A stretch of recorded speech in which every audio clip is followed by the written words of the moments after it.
Hi, and welcome to an Organized Chaos podcast. I'm Bobby Quarters. Chaos is here with me as well. We just wanted to thank you for watching. Yes. Hey, Bobby. And hey, and while you're here, make sure to like, comment, and subscribe. You can follow me on YouTube as well as Chaos and the podcast channel, which all three of those channels will be streaming this very show you're about to watch.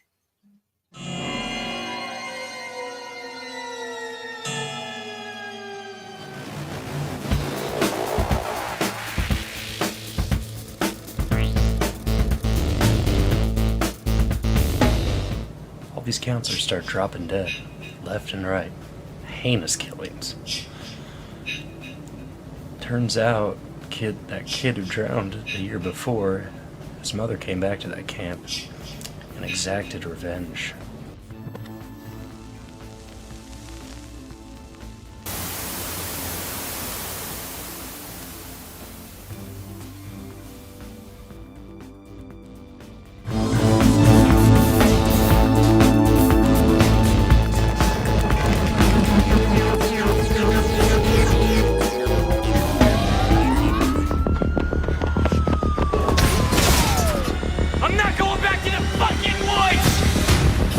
Who else have you told? Nobody.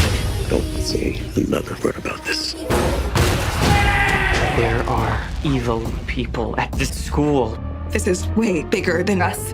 We need to make this right. War is a universal language. And I know a renegade soldier when I see one. Space invasion, big car chase. So you're not from around here? It's hard to explain. Oopsie.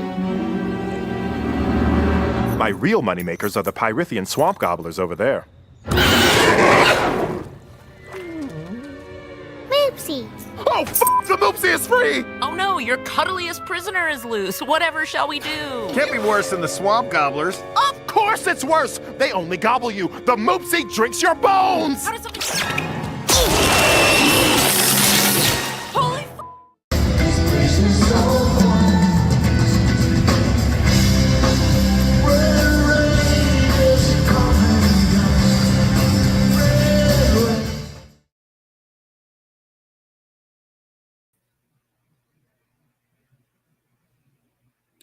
Okay, we'll do this podcast thing. I don't know if I trust it though.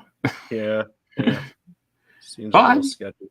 I mean, we got some stuff. I mean, we got Gen V to talk about. We got Captain Marvel to look at, and I figure we could look at some of the stuff they hate Brie Larson for, which is kind of entertaining. And then we could watch Moop. We could talk about Moopsie season 4. Yeah, Moopsie season 4.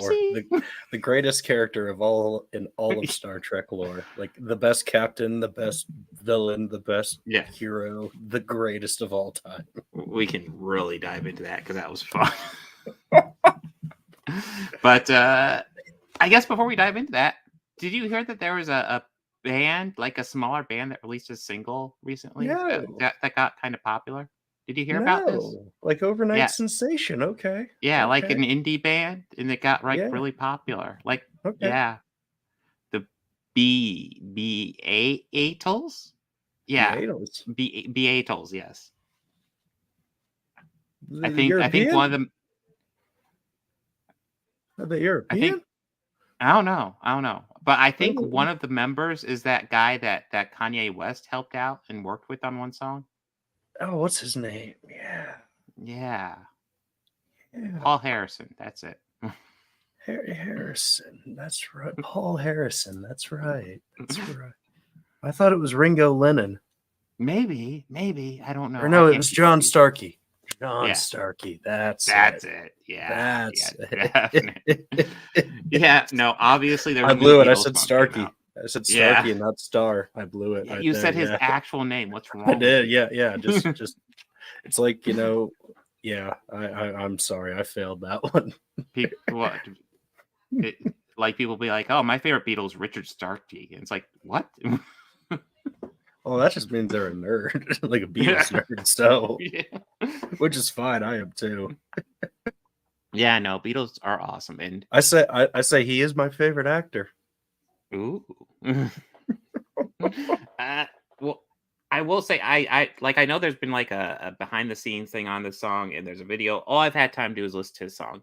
I Okay. will say I thought the song was a banger. I thought it Yeah. was fantastic. Yeah, it was very good. I kind of had a weird moment in it though, like while listening to it, kind of thinking like it's 2023, Mm-hmm. and I'm hearing a new Beatles song, Yeah. and it's one that like all four worked on, so it's an actual Beatles piece. And even if not, like it was oh god, what's his name? Uh George Martin's kid. I don't know. I want to say Giles Martin. Okay. Mm-hmm. But he also wrote a composition for the string piece that accompanies it in the song. Oh. So, in that sense, it's very much like a Beatles song because George Martin kind of always called the fifth Beatle because he would just write the string arrangements for the songs that needed it. Nice. Mm.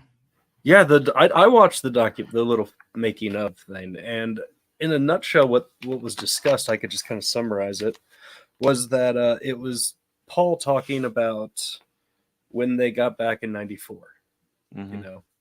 when that anthology came and that anniversary was coming. It was like what 20-year anniversary of the Beatles being a band, or God, it something. was probably something like that. Yeah, It was something like Yeah. that, but it was the first time that the three living ones gotten together. This being George, Ringo, and Paul, got together and actually started working on stuff together. Now, sorry, it's humming, so I gotta hold it. Yeah. So there it goes. Yeah, so when they worked on that, they also released two tracks, as we talked about last week. They released Real Love and Free as a Bird. And at the time, I know that Paul was talking to Yoko about it, and and Yoko had said, "I have some tapes of John." On that tapes was also Then and Now. Mm-hmm. The problem was in 1994, they really couldn't do much with the cassette recording. There were computers, but you couldn't do anything near of what you could do with music in a computer now. It's just unbelievable what they did, and a lot of it that how they were able to bring the track, because originally they were having trouble mixing the vocal track and John's piano track on the original tape. Anytime they couldn't separate the two tracks as you would with traditional recording in a studio, like everything would like we would each have our own mic if we were in a band, and it would be labeled, like every guitar would be labeled, so depending on the engineer every single drum would be mic'd. Yeah. I feel bad for some drummers like Neil, which I'm sure they mic'd every drum. Yeah. But that's besides the point. But you think he had a lot of drums in his kit? Neil of Rush? Yeah. He had like 4. No, he just have a simple three-piece kit. Yeah. But now the other non-traditional drums, that's different. Yeah, so a lot of the same technology that went into mixing down all of the tapes and everything from the Let It Be sessions that came out by Peter Jackson. What was it, a couple of years ago? Like maybe 2 years ago? Maybe 2 years ago, yeah. Maybe last. I want to say it was early days of the podcast, because we did. Yeah, because we talked about it, yeah. And so a lot of that same tech that went into it was helped to mix into this. And what they did with it was that before they were having trouble, like I had mentioned, bringing up John's vocals while keeping the piano down, because there were parts where it was a little harder to make out what John was saying.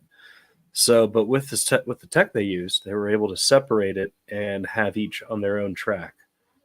So right there was good. They had some work done already. George had already recorded his parts. So the guitars you hear are George, from what I know.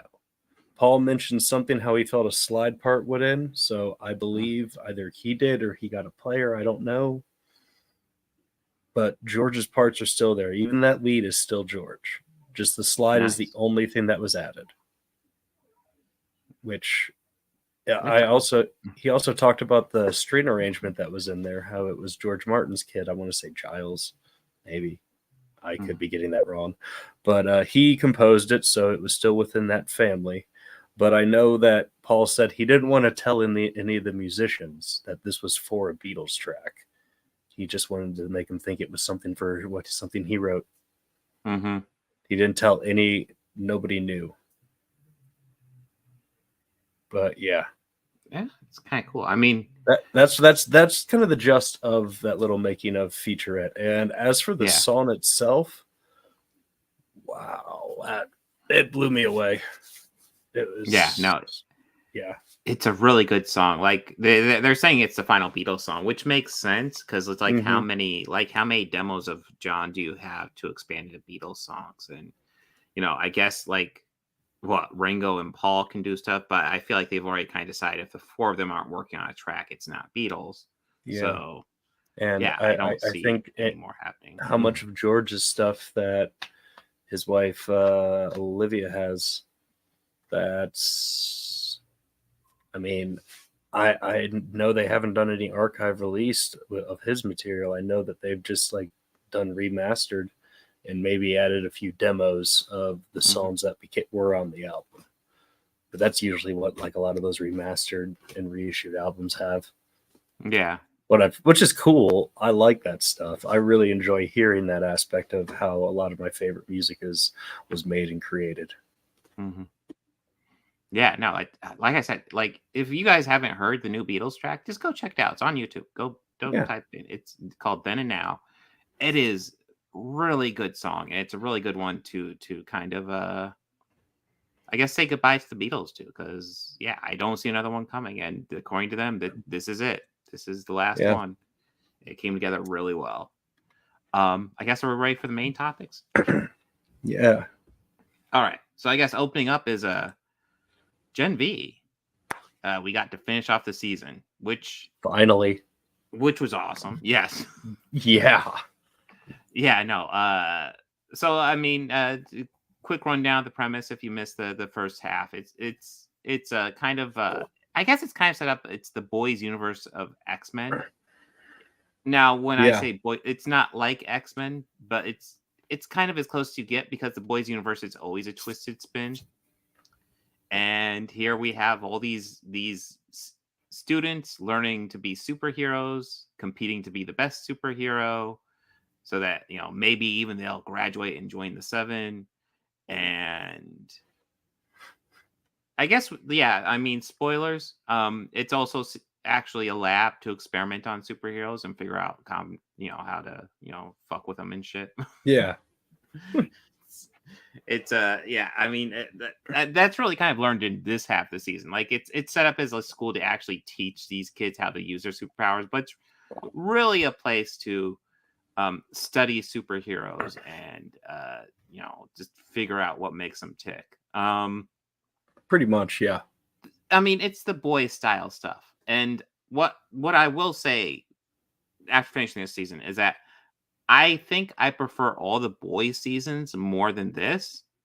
And I don't want anybody to take that as a negative because I love the boys seasons and I thought this was fantastic. Like that's not negative. That's if anything, that's just letting you know how much I like the boys because I think the boys is great. I didn't think this was quite as good, but it's really fucking good. Bobby, what are your thoughts? I did enjoy this a lot. I feel that I liked it a lot than the last season. I didn't like the last season of The Boys as much. I still enjoyed it. Just I didn't like it as much as season 2 per se. Okay. This though, I did enjoy. I want to see where they're going, but I kind of feel like this is setting up a lot of stuff for next season of The Boys. Yeah. I mean, we got bigger cameos than I was actually expecting. In this second half. Yeah. Yeah. Like a lot of bigger ones. I was very surprised. I mean, just okay, spoilers. I already said spoilers. We get Homelander and a really quick Billy Butcher in the mid-credit scene. This is again. I'd say that, and also we got a Homelander cameo too. Yeah, Homelander. He was actually in the end. Because so like there's this lab underneath the college, and you have this group of students. Like Sam is from the lab, and they break him out, and then you have Emma, who can shrink by throwing up and grow by eating, and then you have Maria, who is like a blood bender, which I know is an Avatar Last Airbender thing, but it's really the best way to describe her powers. She can control and manipulate blood. You have Jordan Lee, who is actually like a person who it seems like they have light powers, but they can also switch their gender at will. Yeah. You have Andre, who's telekinetic. You have Kate, who can just manipulate you through touch, make you do pretty much whatever she wants. And then, like, I believe also in this picture, that's Luke, who's what, Golden Boy or something like that. He's only alive in the first episode. I mean, we he's see kind him of like kind of in and out, but yeah. Yeah, Golden Boy kind of just you get the picture. He Yeah. can do it all. Yeah. Yeah, he's the super powerful one. And a lot of it is like all the other students trying to figure out what's going on. And then the second half of the season is really where we start seeing battle lines getting drawn. Because initially it feels like kind of like these kids and they're investigating the school and kind of figuring out how fucked up it is. And then the second half is kind of where you start seeing some of the kids are like, you know, this messed up shit needs exposed. And then a couple other kids are saying, you know, this messed up shit just needs to burn to the ground. We just need to kill fucking everybody involved. And yeah, and it eventually mutates to just kill all the humans. So you get some battle lines getting drawn, and it's interesting. Really our main characters are kind of Marie, Emma, and Jordan, and Andre to a degree. I don't think we get a huge amount of Andre, although No. I'm sure he's supposed to be one of the big ones. We really didn't. But I do say I like all those characters quite a bit, and I very much want to see kind of where their stories go. Sam was a character I liked, but obviously his story is not going down the best path for understandable reasons. But yeah, he's going down a darker path as well as Kate. And yeah, I mean, the last episode is just pure insanity. That's when, like, essentially Sam and Kate decide they're going to kill all the humans, and just complete chaos erupts all over the school. Oh yeah, another cameo I almost forgot about, Soldier Boy. Although it's not actually Soldier Boy, it's just Kate's version of Soldier Boy in her mind. But it's still Soldier Boy. Yeah, it's still totally Soldier Boy. Dean Winchester. What's the name of that actor? I'm Jared Eccles, is it? Or is that the other one? Jansen. Eccles. That sounds right. Yeah. He's great. But yeah, this is just a damn good series. I don't know, like, it's kind of tough to, Jensen. Thank you, Lucifer.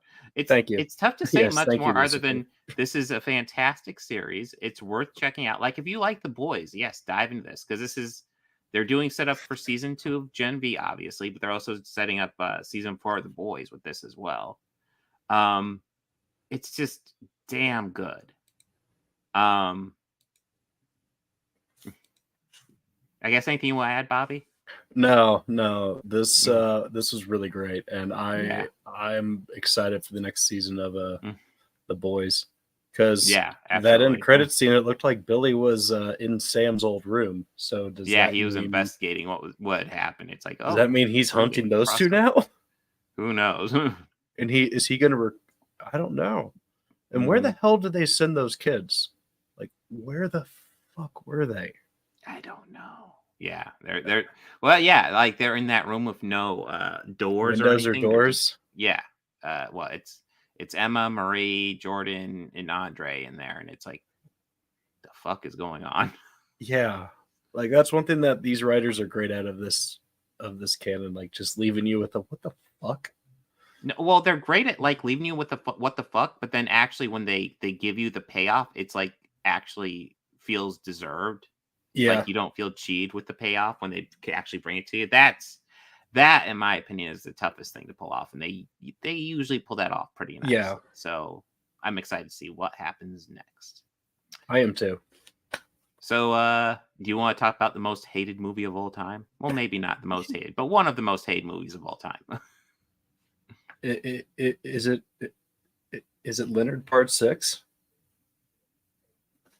Oh, no, I'm sorry. No. Oh, It's Captain Marvel. Captain Marvel. Oh, A movie that's not quite as good as Leonard Part 6. I apologize.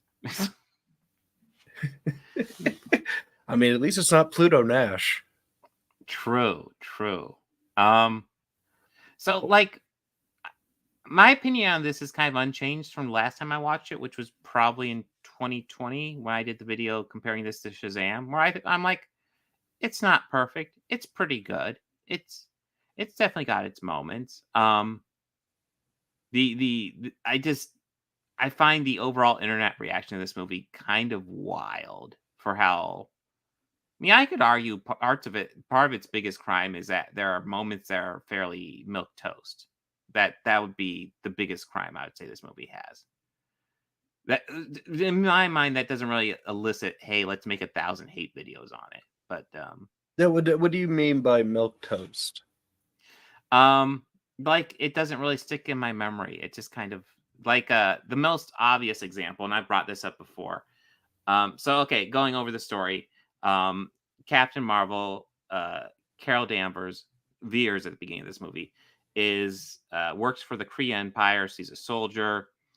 She admires the Kree. She thinks they're heroes, and she goes on missions with them.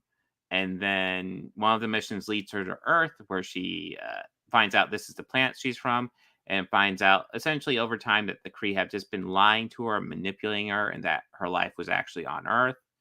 And they kind of just kidnapped her for her power.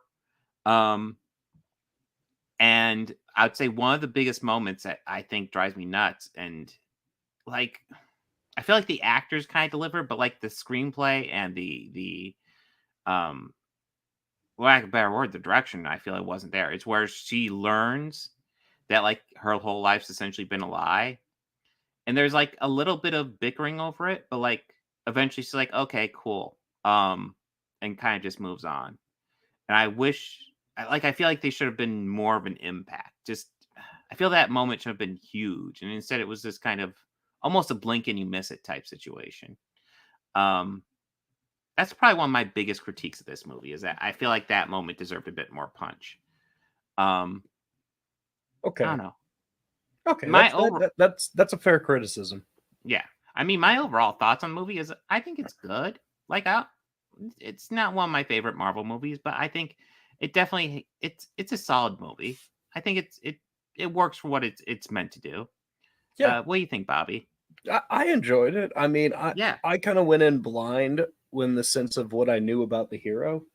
Yeah. So going into it blind, and I do remember this getting like a lot of like odd hate, in my opinion, and honestly, kind of just leaning toward one sort of ism.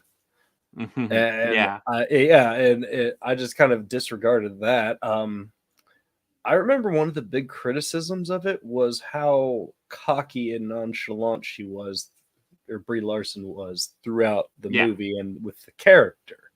And well, let's think about this for a moment. Before the accident and all that, that was what, the early 90s, right? Yeah, I think it was. No, I think it was supposed to be late 80s. Was the late accident, 80s? and Okay, the movie even better, was even better. Yeah, even better.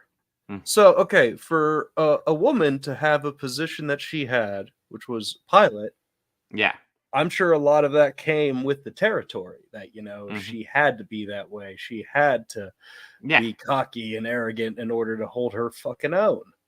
And if that's the only criticism and hatred that these fucking chudmuds are going for, then, like, I think they're flying too close to the lamp in their parents' basement. Like, true. Well, yeah, I mean, that's another thing to consider. I mean, she's an Air Force pilot. That is a job dominated by men. Not only just men, but macho men. She is, you know, she has to compete with them. And like it's even brought up in this movie, like she can't fly combat because she's a woman. It's just not something women do at that time. You know, so they'll train her, but like that's it. So she does the test flight with the Annette Bening's Marvel, just so she can essentially get something like combat experience. And like people, I don't know why you get mad at that, because that's just kind of how it was back then. I'm not saying that's right. I'm just saying that's how it was. And she, it was.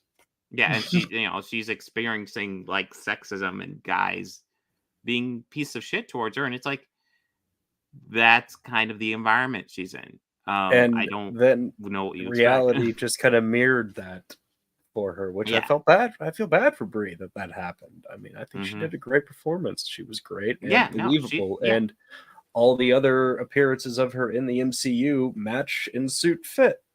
Yeah. I mean, honestly, after watching this, I'm excited to watch Marvels. Because I was kind of lukewarm to it, and then I watched it, I was like, I'm kind of down for more Captain Marvel. Yeah, kind of 'Cause- rewatching it. It honestly made me kind of want to watch Miss Marvel again, or Miss Marvel again. Yeah. Let's where was I going with this? So, like, yeah, this is a decent movie. It's Brie Larson does a good job as Captain Marvel. Honestly, watching this, I would say like it's better than Black Widow in my opinion, which that one has numerous issues that this one I don't really feel has. I like I said, the reaction to this is kind of insane. I feel like lots of people who really hate this movie kind of tell on themselves a lot. I guess, do we want to dive in and just look at some Does of the that stuff? mean you have stuff for me to laugh at? Yeah. Do you want to look at some of the stuff they got really offended at? Oh, I want to see some of these basement dwellers get triggered. Yes. Okay, so this is a speech Brie Larson gave at Crystal Award for Excellence in 2018. Crystal And- Awards for Excellence. Yeah, and they just Okay. got really offended by this. Like, if you type this into YouTube, you're going to get a million videos of guys who, I'll be blunt, probably can't get laid to save their life, screaming about this speech. Oh. Grateful to be up here to receive this award, so I cannot thank my family and my team and instead talk about something that's really important to me. I'd like to bring to light an aspect of our industry that has risen to the surface in the last week. It's an issue that's been bubbling since like really the whole time, but this issue has a solution that each one of us in this room can participate in. So earlier this week, USC Annenberg's Inclusive Initiative released findings that 67% of the top critics reviewing the 100 highest grossing movies in 2017 were white males. Less than a quarter were white women, and less than 10% were unrepresented men. Only 2.5% of those top critics were women of color. So you're probably thinking right now, like, wow, that super doesn't represent the country that I live in, and that's because that's true. This is a huge disconnect from the US population breakdown of 30% white men, 30% white women, 20% men of color, and 20% women of color. I mean, we're like a third of the way into the speech, and I think it's worth noting all she's done is read off facts at this point. That's it. Yeah. So why does that matter? Why am I up here giving you statistics when I could be spending this time talking about my publicist? Lindsay, who I love, and thank you so much for bringing Jesse up here and making me super emotional while I rattle off percentages of people. On top of all of this, am I saying that I hate white dudes? No, I'm not. But what I am saying is that if you make a movie that is a love letter to women of color, there is an insanely low chance a woman of color will have the chance to see your movie and review your movie. Yeah. I mean, is that Robert And Carlyle? this is also not to mention. Let's see. Is that maybe. Robert Carlyle? I don't think so. No. It could be, but I don't think so. It's dark though. But I mean, yeah, no, it's not. It's not. I mean, she's essentially just making a point. Like here, like being a reviewer, it's actually tough to get established being a reviewer. Yeah. And honestly, like, it's a position that's easier to attain, frankly, if you're a white man, if for no other reason than white men are seen as movie reviewers. So when somebody sees a white man, they're more likely to think, movie reviewer. It's I mean, there's lots of societal issues she's kind of hinting at as well. But like she's just pointing out that like if you want to take from on a movie, like you're gonna have to work to find something from not a white man. I'm saying that as a white man myself. Yeah. Agreed. Besides white dudes like Star Wars and would love the opportunity to do a set visit. And I'm also saying I don't hate white dudes. I'm just saying we need to be conscious of our bias and do our part to make sure that everyone is in the room. So what would it take for the critic pool to match this 30-30-2020 real world breakdown, and how can we get there? Well, here I am. It's easier than you might think. The bottom line is that if each of the top 100 films in a year added 9 critics that are 3 underrepresented males, 3 white females, 3 underrepresented females, and the average critic pool would match the US population in just 5 years. Super simple. Yeah. Really sucks that reviews matter, but reviews matter. Good reviews out of festivals give small independent films a fighting chance to be bought and seen. Good reviews help films gross money. Good reviews slingshot films into awards contenders. A good review can change your life. It changed mine. Our industry has gone through a major growth. Thank you for clapping for my good reviews. I love that review. It's like so excited to be like, yeah, that one time. Our industry has gone through a major growth. We are expanding to make films that better reflect the people that buy movie tickets, but they are not allowed enough chances to read public discourse on these films by the people that these films were made for. I do not need a 40-year-old white dude to tell me what didn't work for him about A Wrinkle in Time. It wasn't made for him. By the way, if you do want to see a 40-year-old white dude tell you what didn't work about Wrinkle of Time, I did do a video about it. About the 40-year-old who said something about A Wrinkle in Time? No, it was me talking about Wrinkle of Time. Ah, okay. I want to know what that film meant to women of color, to biracial women, to teen women of color, to teens that are biracial. And for the third time, I don't hate white dudes. These are just facts. These are not my feelings. And I'm really sorry, Lindsay. Please don't kill me. As some of you know, I immediately jumped onto Frances's brilliant words, inclusion writer, and this was way before she had bumper stickers for her iPad, because I know that this means that my work will be shown, digested, discussed by a variety of people, not just a singular perspective. I want to know what my work means to the world, not a narrow view. Thanks, Mom. So yeah, okay, yeah. That was the speech that got everybody offended, and now we had to deal with years and years of Brie Larson videos.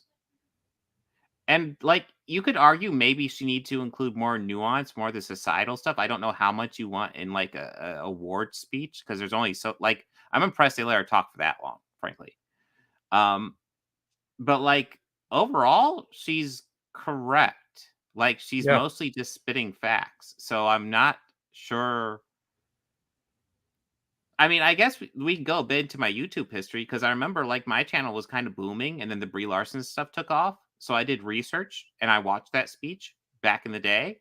I was like, oh, this is the speech everybody's tearing down. Do I need to tear it down? And I watched it and I went, no. I don't have an issue with that speech. That speech was fine. Why are we doing this? So that's what like got everybody so pissy with her? Well, that's the thing. Like they went off on that for a long time. There's other stuff, but like I'm not gonna lie. I also feel part of it has to do with so she's the first woman starring in a Marvel movie. Yeah. Okay. So after that, I think they're just kind of like going to go through, and that speech was a big one. Was kind of look for anything that they could like get offended by. Like, because obviously that speech was her just standing up there yelling about how she hates white men, right? That's all that speech was, right? Yeah, sure. Don't correct me. Yeah, sure, okay. I mean, they act like it, even though numerous times during the speech she keeps on saying, "I don't hate white men. I just think maybe we should have a couple more critics that aren't white men." And it's like, I can see that. That makes sense. Yeah, no, I thought it was a fairly base speech, but everybody's. I think it honestly really feels like when a lot of these guys get offended by shit like this, it's like you need to learn to talk to women. I just don't know what else to say. Yeah, pretty much. Just stop it. That's But yes, that speech is probably the biggest thing that. so this is probably what started all the Marvel hate. Like it's just Oh started yeah. all triggered Well, from I mean, this. I'm Oh sure my there's little gosh. bits here and there, but yeah, this is the big hate train because I mean, the only justifiable thing I could say you could hate out of the original like block of films leading up to Endgame would be Iron Man 3. But that's just my opinion. I think that's the weakest out of all of them. I actually like Iron Man 3 quite a bit. My vote would be Thor 2. My vote would be... That one wasn't that great either. But honestly, we could disagree on that, but still move on. Yeah, I'll do it's like when Rise of Skywalker came out. I did a 9-minute video shitting on it, and then I moved on. I guess it probably popped up in verses, but yeah, I didn't do like my 28-part series shitting on fucking Rise of Skywalker.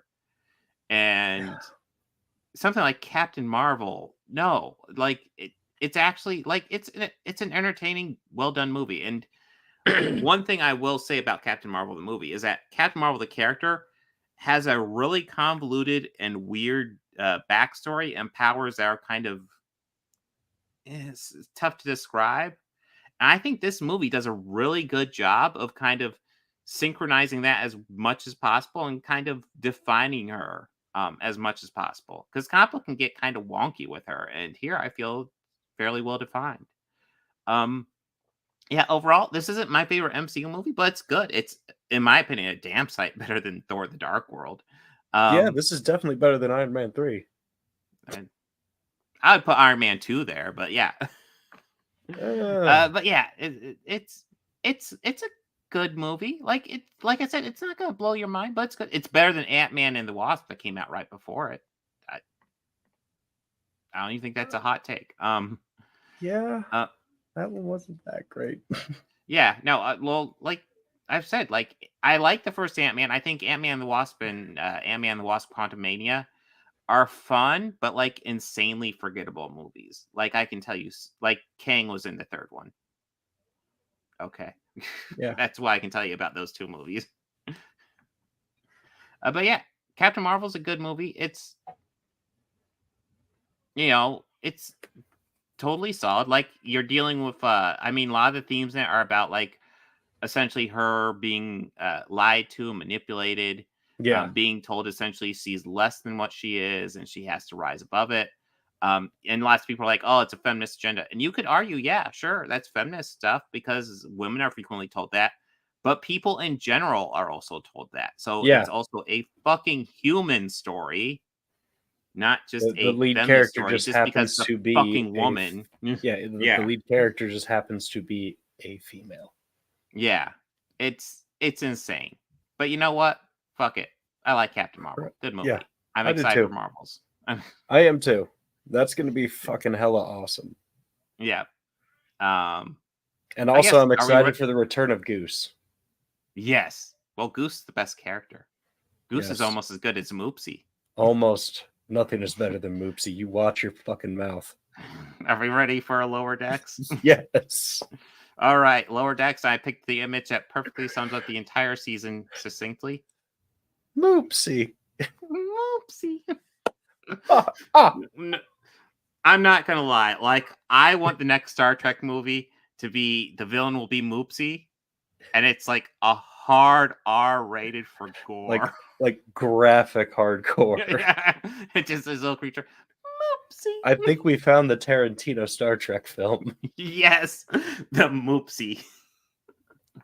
Moopsy. But yes, Oh Lower man. Decks season 4, another banger from Lower Decks. This is fantastic. Yes, Greek. Yes, geek. It is adorable. Oh God, it's the most precious thing ever. It really is. It just looks at you and it says Moopsie, and it rolls around on the floor instead of walking It normally, looks and when it yeah. kind of walks, it has a little hop to it. It's like, yeah, Moopsie, Almost a and then little it drinks, wobble.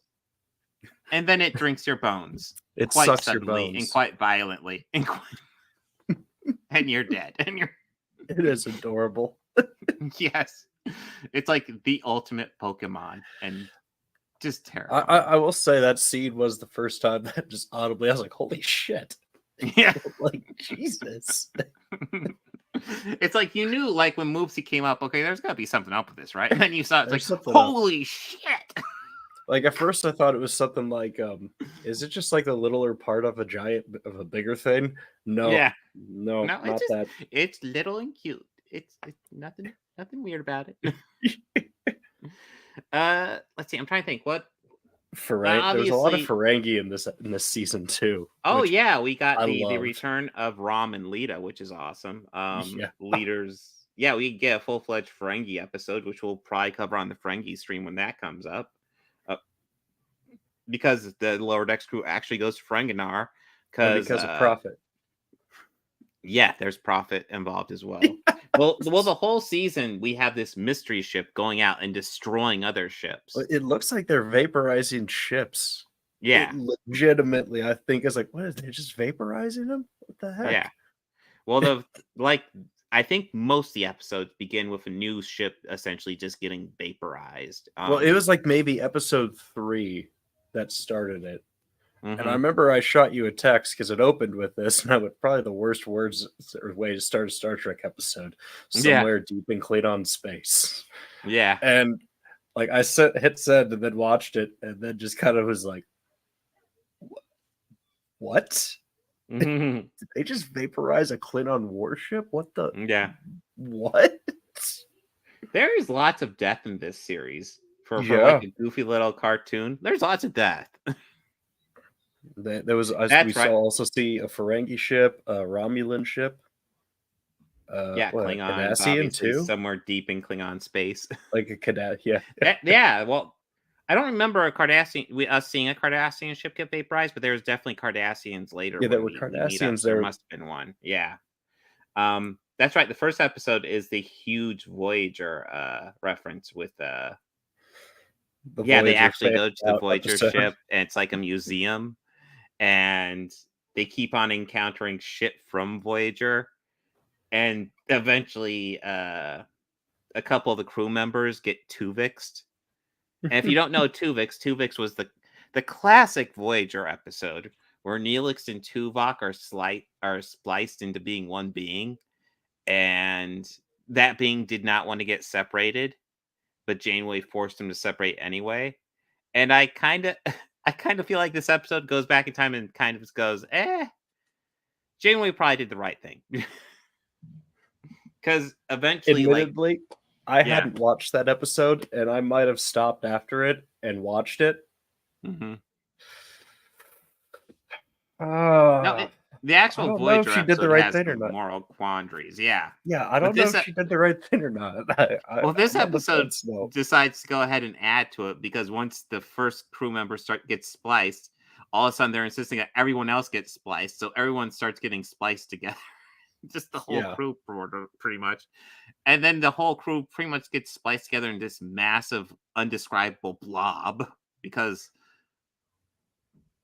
Lower Decks. And then it's like, okay, everybody's just getting fucking separated. We don't care about the morality. We're just ending this now. It's like, okay. I mean, if that was the end result of what would happen with Tuvix, okay, maybe Janeway did the right call. Yeah. But based on the information we had then, it's morally questionable. Yeah. And based off of what we saw, it's really morally questionable. Yeah. Oh, yeah, and the second episode... Oh, I thought it was the third one. The second one is Moopsie.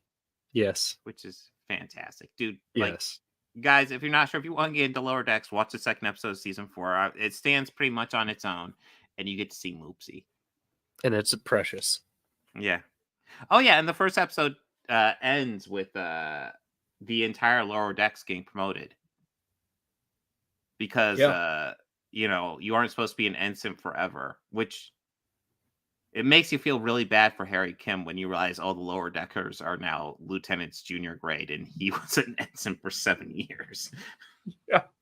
It's like, dude, what do you do to the captain? Were you giving her poison coffee? What the fuck's wrong? Well, yeah, this one also, like this season also, I think I can finally pick a favorite cast member, or at least Ooh. character. Mhm. And it's Tendi.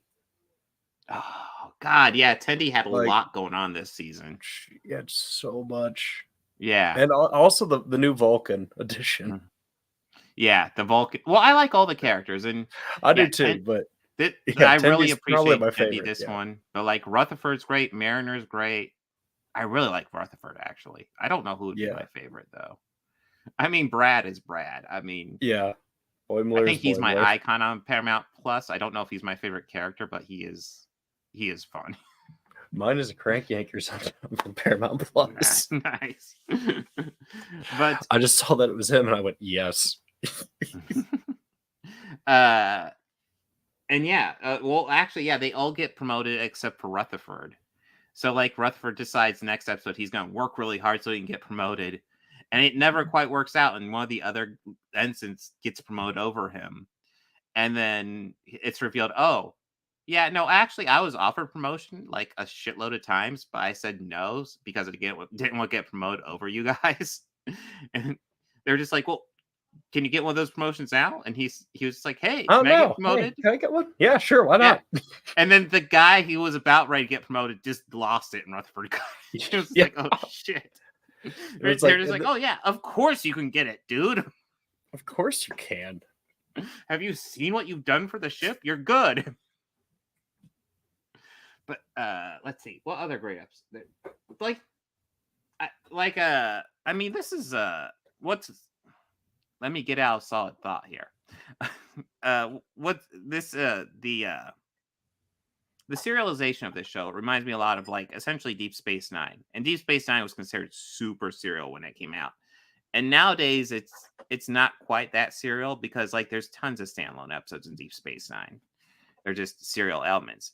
And Lower Decks and Strange New Worlds are essentially kind of in that vein, where like the episodes stand alone, but there's tons of serialized elements scattered throughout all the episodes, and it plays to a story.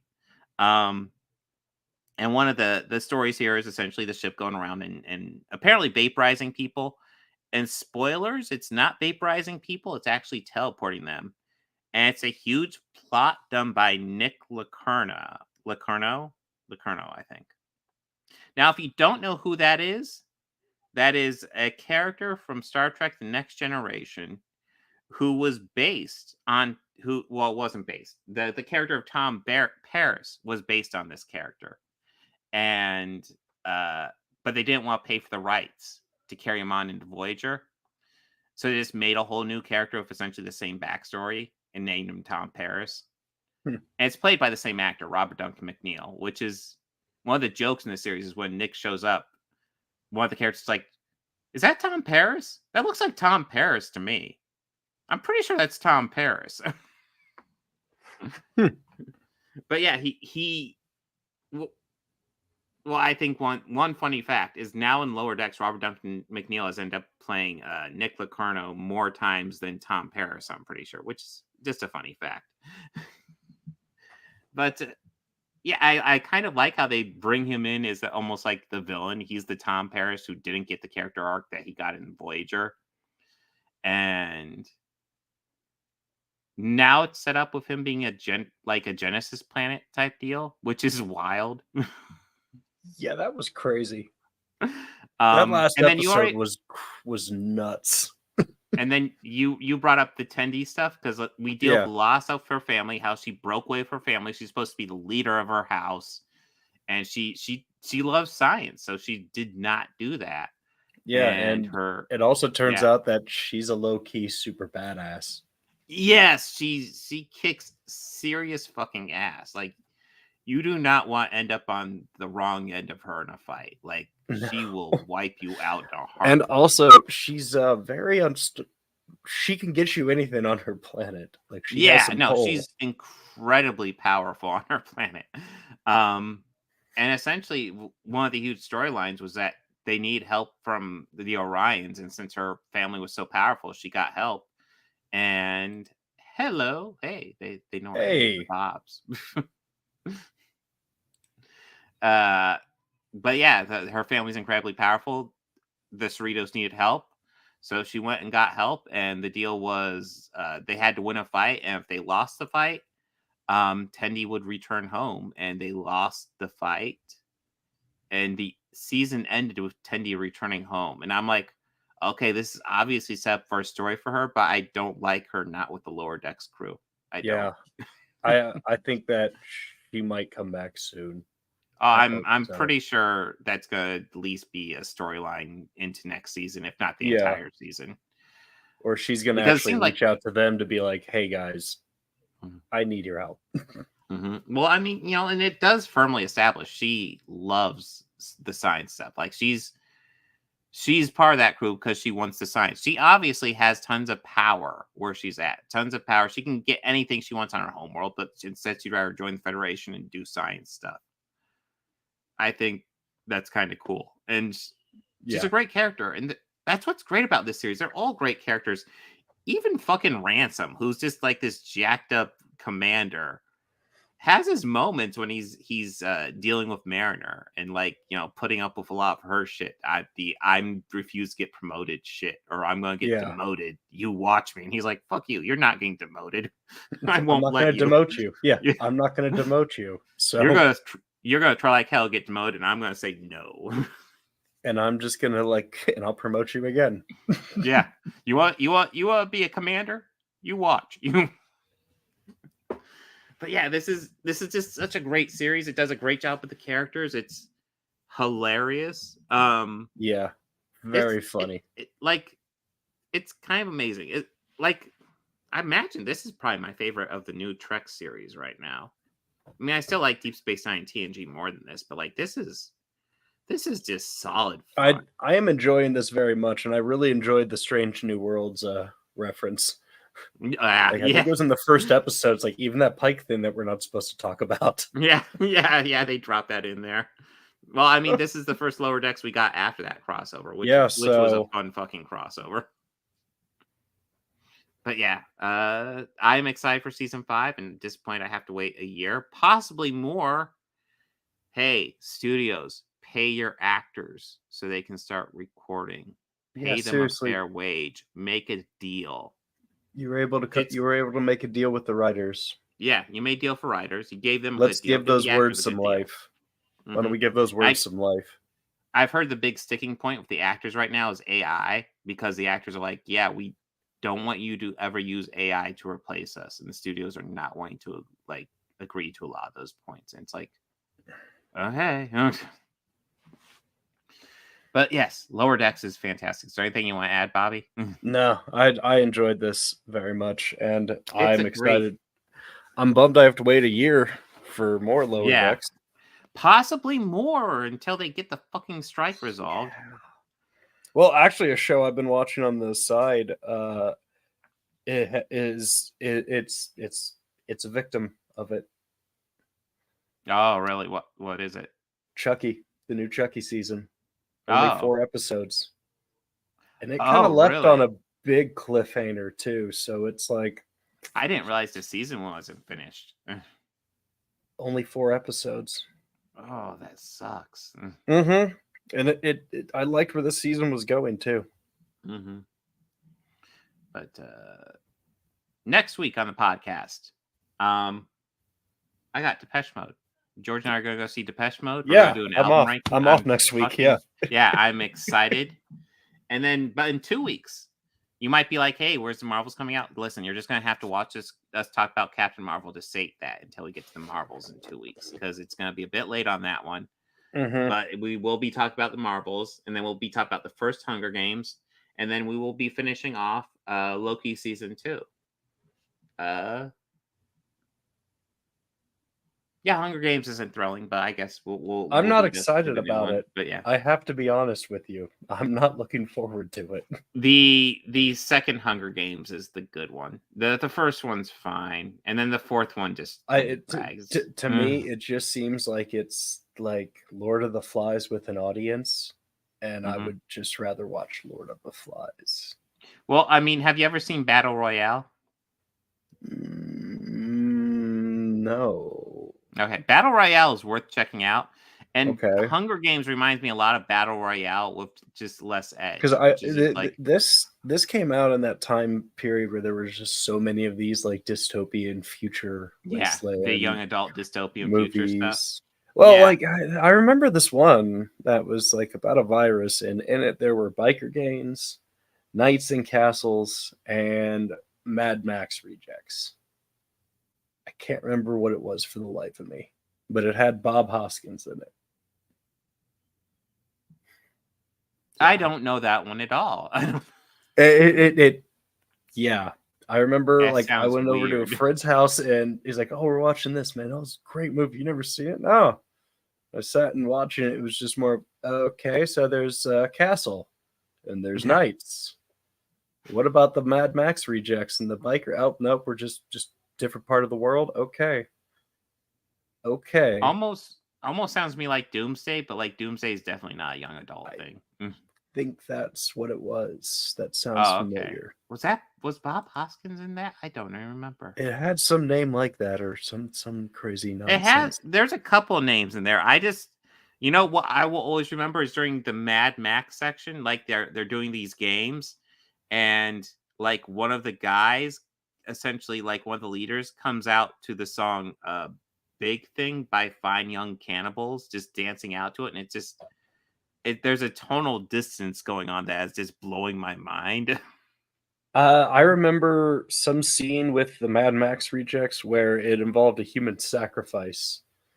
And like some guys, like there was a band just playing some generic rock music or whatever. Mhm. But there was also some guy who was a gimp chained up. But even he was having a fun time, like swaying his head back and forth. It was just more, at least he's having a good time there being restrained. I still have no idea what the hell is going on. Oh yeah, shit! It's been a while since I've seen that. Yeah, Bob Hoskins has. It was in fact credit. Doomsday? It must be that. Yeah. It was in fact Doomsday. Yes. Could we maybe slot that in for appreciating good trash, and we could try to appreciate it? That might be a chore, but yeah, we could probably slot it at some point. I'm sure we got spots coming up. Probably January, but hey, if they don't make a deal with the actors soon, we're gonna have lots of spots clearing up real fast. Yeah, real quick. Who wants to cover every single episode of Star Trek Next Generation 1 week at a time? We do a season at a week. Oh. We Season covering 1 anything fucking yeah, we wouldn't have to. We'd have to just cover season 1, and that would be it. Season 1 would have to be appreciating great trash because, yeah, I mean, there's a couple of all right ones in season 1. I've been making a short list in preparation of no deals being made. I think I have some winners. Yay. We have seen. I mean, they're talking like, oh, the studio has their final offer out there, and I'm like, yeah, this is like your 8th final offer. Just make them a good deal. Get back to work.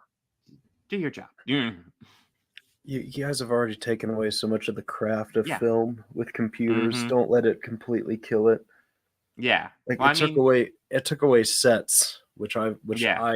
miss the most. The actual craftsmanship that went into it. I mean, when it's something so unrealistic you can't recreate it, yeah, CGI it. But like, if you can recreate it, fucking recreate it. Oh my god. yeah, That drives me nuts. It's like, quit being lazy. Just recreate the damn thing.